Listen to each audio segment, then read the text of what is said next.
નમસ્કાર. આજના આ વિશ્લેષણમાં સીધી જ વાત કરીએ ધોરણ 10ની. આપણે સૌ જાણીએ છીએ કે આ કોઈ ટૂંકી દોડ નથી, બરાબર ને? આ તો એક લાંબી મેરેથોન છે. અને આ મેરેથોન જો શાનદાર રીતે જીતવી હોય તો ઉનાળુ વેકેશન એ ખરા અર્થમાં એક ટ્રેનિંગ કેમ્પ બની રહે છે. આ એવો જાદુઈ સમય છે જ્યાં શારીરિક અને માનસિક રીતે બોર્ડની પરીક્ષા માટે એકદમ 100% સજ્જ થઈ શકાય છે. તો ચાલો જોઈએ કે આ અમૂલ્ય સમયનો સ્માર્ટ રીતે ઉપયોગ કેવી રીતે થઈ શકે. આપણે આખી વાતને 4 મુખ્ય ભાગમાં વહેંચી છે. પહેલું, ધોરણ 10 માટે વેકેશન રણનીતિ. બીજું, શૈક્ષણિક પાયો મજબૂત કરવો. ત્રીજું, સફળતા માટેની દૈનિક આદતો. અને ચોથું, શારીરિક સ્વાસ્થ્ય અને માનસિક શાંતિ. ચાલો, એક પછી એક આ તમામ સ્તંભોને સમજીએ. તો સૌથી પહેલા વાત કરીએ ધોરણ 10 માટેની વેકેશન રણનીતિ વિશે. Grade 10 vacation strategy. હવે અહીં એક ગેરસમજ દૂર કરવી ખૂબ જ જરૂરી છે. મોટાભાગે એવું મનાય છે કે બોર્ડનું વર્ષ એટલે વેકેશનમાં પણ આખો દિવસ માત્ર ચોપડીઓ જ વાંચ્યા કરવાની. પણ ના, બિલકુલ એવું નથી. ખરું સ્માર્ટ વર્ક એ છે કે વેકેશનમાં થાક્યા વગર રોજ માત્ર 2 થી 3 કલાકનું આયોજનબદ્ધ ભણતર કરવું. આટલો સમય પણ આખા વર્ષ દરમિયાન અન્ય સ્પર્ધકો કરતાં ઘણું આગળ રાખી શકે છે. જો શરૂઆતથી જ આ દિશા પકડી લેવામાં આવે તો આવનારું આખું વર્ષ કોઈપણ જાતના ડર કે તણાવ વિના પસાર કરી શકાય છે. આગળ વધીએ આપણા બીજા વિભાગ તરફ, જે છે શૈક્ષણિક પાયો મજબૂત કરવો. Strengthening the educational foundation. દુનિયાની કોઈપણ ઊંચી ઇમારત જોઈ લો, એનો પાયો હંમેશા સૌથી મજબૂત હોય છે. શૈક્ષણિક તૈયારીનું પણ બરાબર એવું જ છે. જો વેકેશનના સમયમાં જ પાયો પાકો કરી લેવામાં આવે તો શાળા ખુલ્યા પછી આખું વર્ષ એકદમ હળવું બની જાય છે. શરૂઆત ક્યાંથી કરવી? સ્ટેપ 1. બોર્ડના દરેક વિષયનો સિલેબસ અને પરીક્ષાની બ્લુપ્રિન્ટ બરાબર સમજી લેવી જોઈએ. ત્યારબાદ સ્ટેપ 2 પર જવું, એટલે કે રોજ 1 કલાક કાઢીને 8મા અને 9મા ધોરણના બેઝિક્સ ક્લિયર કરવા અને નબળાઈઓ દૂર કરવી. આ પાયો મજબૂત થાય પછી જ સ્ટેપ 3, એટલે કે ગણિત, વિજ્ઞાન કે અંગ્રેજી જેવા અઘરા વિષયોનું એડવાન્સ લર્નિંગ શરૂ કરવું જોઈએ. આ એકદમ પરફેક્ટ પ્રોગ્રેશન છે. હવે વાત કરીએ ત્રીજા અને અત્યંત મહત્વના વિભાગની. સફળતા માટેની દૈનિક આદતો. Daily habits four success. પાયાનું જ્ઞાન તો મેળવી લીધું, પણ શું એટલું પૂરતું છે? બિલકુલ નહીં. તેનું યોગ્ય અમલીકરણ થવું પણ એટલું જ જરૂરી છે. અને અહીં સૌથી મહત્વનો આંકડો છે 3. શા માટે? કારણ કે બોર્ડની પરીક્ષામાં આખું પેપર પૂરું કરવા માટે માત્ર 3 કલાકનો જ કડક સમય હોય છે. જો સમય વ્યવસ્થાપન એટલે કે ટાઈમ મેનેજમેન્ટ ન હોય તો બધું આવડતું હોવા છતાં પેપર અધૂરું રહી જવાનો ડર રહે છે. આ 3 કલાકની અગ્નિ પરીક્ષા પાર કરવાનો એક બહુ સીધો અને સરળ રસ્તો છે. વેકેશનથી જ રોજ 1 થી 2 પેજ સારા અક્ષરે અને ઝડપથી લખવાની આદત પાડી દેવી જોઈએ. ખાસ કરીને ગુજરાતી અને અંગ્રેજી બંને ભાષાઓમાં.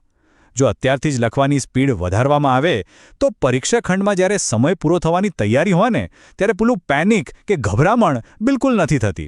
આ નાનકડી ટેવ ખરેખર બહુ મોટો બદલાવ લાવી શકે છે.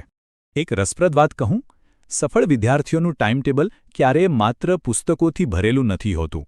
આખો દિવસ બહુ સુંદર રીતે વહેંચાયેલો હોવો જોઈએ, જેમાં 2 થી 3 કલાકનો આયોજનબદ્ધ અભ્યાસ તો હોય જ, પણ એની સાથે સાથે આરામ માટે અને રમતગમત કે અન્ય પ્રવૃત્તિઓ માટે પણ પૂરતો સમય ફાળવવો જોઈએ. આ જાદુઈ સંતુલન જ લાંબા ગાળાની સફળતાની અસલી ચાવી છે. આજના યુગમાં મોબાઈલ સૌથી મોટો અવરોધ લાગી શકે છે, પણ અહીં ડિજિટલ ડિટોક્સનો અર્થ ફોન ફેંકી દેવો એવો નથી થતો. આ 2 આદતો વચ્ચેનો તફાવત બરાબર સમજવા જેવો છે. કલાકો સુધી કારણ વગર રીલ્સ કે શોર્ટ્સ જોયા કરવા એ નુકસાનકારક છે, એમાં કોઈ શંકા નથી.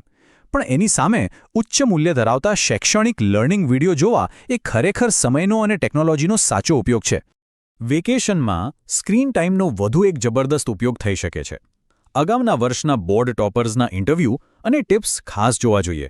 તેઓ કેવી રીતે તૈયારી કરતા, તેમની નોટ્સ બનાવવાની રીત કેવી હતી અને કઈ સામાન્ય ભૂલો કરવાથી તેઓ બચતા, એ બધું જાણવા મળે છે. આ માહિતીનો ઉપયોગ કરીને એકદમ પર્સનલાઇઝ સ્ટ્રેટેજી બનાવી શકાય છે, જે બિનજરૂરી ભૂલોથી બચાવશે અને સફળતાની ખાતરી આપશે. અને હવે છેલ્લો, પણ એટલો જ અગત્યનો વિભાગ, શારીરિક સ્વાસ્થ્ય અને માનસિક શાંતિ. Physical health and mental peace. એક વાત હંમેશા યાદ રાખવા જેવી છે, વિદ્યાર્થી કોઈ મશીન નથી. બોર્ડના આખા વર્ષ દરમિયાન લાંબા સમય સુધી ટકી રહેવા માટે શારીરિક અને માનસિક સ્વાસ્થ્યને પ્રાથમિકતા આપવી જ પડે. જો વેકેશનથી જ સવારે વહેલા ઉઠવાની, પૌષ્ટિક ખોરાક લેવાની અને રોજ થોડા યોગ કે કસરત કરવાની આદત પાડી લેવામાં આવે તો એક બેસ્ટ લાઇફસ્ટાઇલ સેટ થઈ જાય છે. આ રૂટીન શારીરિક કે માનસિક થાકને દૂર રાખે છે અને એનર્જી લેવલને સતત ઊંચું રાખે છે. અને હા, ભણતરની સાથે સાથે વ્યક્તિત્વ વિકાસ એટલે કે પર્સનાલિટી ડેવલપમેન્ટ પણ એટલું જ જરૂરી છે. વેકેશન અભ્યાસ સિવાયની સ્કિલ્સ શીખવા માટેનો શ્રેષ્ઠ સમય છે. જેમ કે કમ્પ્યુટરના બેઝિક્સ અને એક્સેલ શીખવું, સ્પોકન ઇંગ્લિશ સુધારવું અથવા પબ્લિક સ્પીકિંગ એટલે કે જાહેરમાં બોલવાનો આત્મવિશ્વાસ કેળવવો. આ બધું માત્ર બોર્ડની પરીક્ષામાં જ નહીં પણ આખી જિંદગી કામ આવવાનું છે. સૌથી મોટી વાત એ છે કે સતત અને અવિરત ભણ્યા કરવું એ માનવ મગજ માટે શક્ય જ નથી. મગજને પણ રિફ્રેશ થવાની, બ્રેકની જરૂર પડે છે. પરિવાર સાથે સમય વિતાવવો, સારી વાર્તાની ચોપડીઓ વાંચવી કે કોઈ ફેવરેટ ગેમ રમવી એ સમયનો બગાડ નથી, પણ આ લાંબી તૈયારીનો જ એક હિસ્સો છે. જ્યારે જૂન મહિનામાં સ્કૂલ ખુલે ત્યારે એકદમ ફ્રેશ અને નવી ઊર્જા સાથે શરૂઆત કરવા માટે આ આરામ ખૂબ જ અગત્યનો છે. તો આ બધી જ રણનીતિઓ અને સ્તંભો સમજ્યા પછી આખરે એક મોટો પ્રશ્ન ઊભો થાય છે. શું આ વેકેશન ખરેખર સફળતાનો પાયો બનશે? આજના આ વિશ્લેષણના અંતે આ વિચારવા જેવી વાત છે.